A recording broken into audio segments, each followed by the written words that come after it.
Welcome to the latest installment of Kaitlyn's Fish World. Hi, Kaitlyn. Hi. You want to walk us through the new additions to your tank? Let's start right here. Let's start off. What day is it today? March 4th, Yeah, it is. 2019. All right. What do we have going on? This crazy thingy. Crazy thingy? So, my snails had babies. We found out when we got back from vacation. They kind of hatched and they're huge now. Here's a tiny one right here.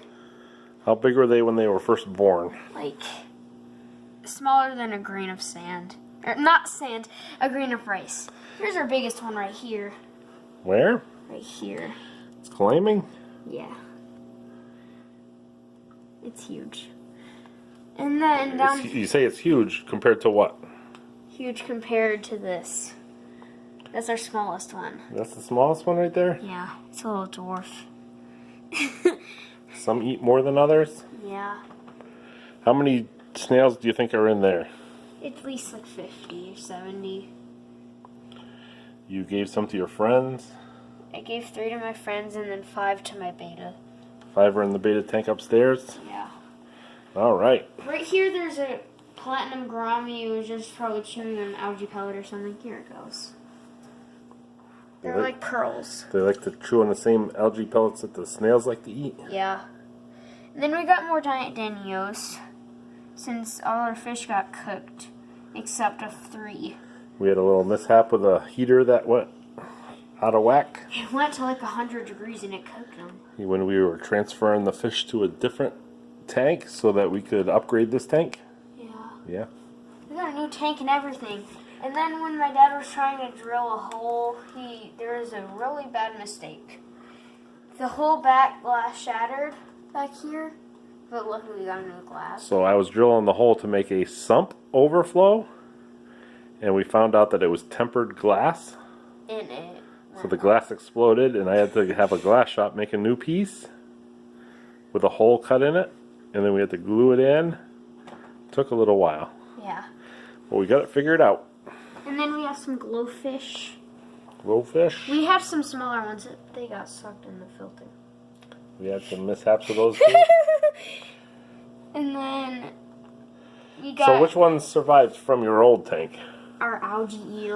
Your Plecostomus? And then our giant blue danios. They're getting really big. Where's the blue danios? They're back there. They're hiding? They're getting really big. You like to hide? Yeah. And then if you move it, you can see a large cluster of baby snails. Yeah. I put some food in, so they're like all around the food. Yeah. So those blue danios and the Plecostomus survived? And a snail. The temperature got up to like 104 degrees? That was crazy. But the rest of them didn't survive, so we had to get new Fish. New danios first? No, we got... Or the... yeah, danios first. And then we got glowfish. Glowfish, yeah. And then we got these ones and the danios. We still don't know what the silver ones with the black dots are called. Yeah. Talk about the filter stuff. And the snails survived, right? Yeah. The heat too? Only 2 of them. 2 out of the we only 3? had 2. Yeah. And then they had babies, and then just a few days ago, the last big one died, right? Right there, here's the shell. Yep, the shell's still in there. Now they're just the babies survive.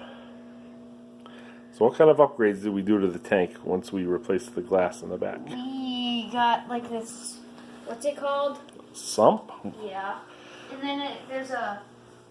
So we have 2 pipes from the back. One goes down through the glass. There's a siphon. So that's the emergency overflow. That's right, it is. The second one is the siphon. So to the left of it right there is a siphon. So that's pulling a full siphon down underneath to the sump. So that's what makes it whisper quiet.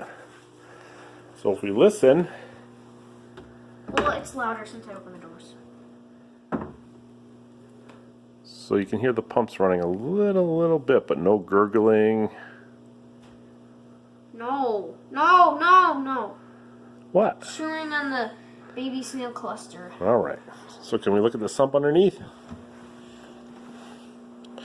So we have a smaller 20-gallon tank. This is like 10 gallons. 10 gallons? 15. Yeah, maybe it is. So here we have this is the emergency overflow. So just a little bit of water is coming through that one. Then this is the siphon.